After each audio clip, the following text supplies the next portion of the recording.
Benjamin, quelle est la situation actuelle des revenus en devises de la République islamique au milieu des opérations conjointes des États-Unis et d'Israël contre la République islamique, sachant que, comme nous le voyons, la République islamique a mené des attaques de drones et de missiles contre la plupart des pays voisins. De plus, nous assistons également à des troubles et des tensions dans le détroit d'Ormuz. En ce qui concerne la libre circulation de l'énergie, quelle est réellement la situation actuelle des revenus en devises de la République islamique? Oui, voyons voir si je comprends bien la question.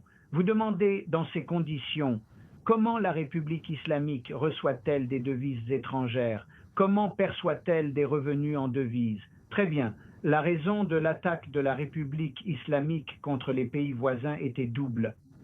D'une part, cela a créé une large tension, de l'instabilité et des troubles chaque vendredi dans la région. Cela pourrait amener chacun de ces pays à faire pression sur les États-Unis, en particulier pour qu'ils arrêtent la guerre. Vous n'avez pas pu les arrêter, ils continuent de nous frapper comme ça, mais il y avait aussi une deuxième raison. Le sujet de ce programme, c'est justement cette deuxième raison. Si nous attaquons Manjaro, la République islamique pensait qu'une crise sur le marché mondial du pétrole serait provoquée, les prix augmenteraient, c'est-à-dire que ce que nous ne pouvons plus vendre en termes de quantité, nous le compenserions par la hausse des prix du pétrole. Ils calculaient ce revenu en devises de cette manière pour répondre à votre question. Mais cela aussi a rencontré des problèmes.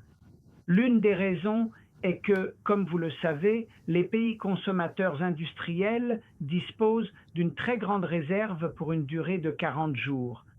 Ils ont une réserve de carburant. Ils ont commencé à l'utiliser et vous savez que les États-Unis n'ont pas besoin d'importer du pétrole. Maintenant, ils ont aussi libéré la Russie.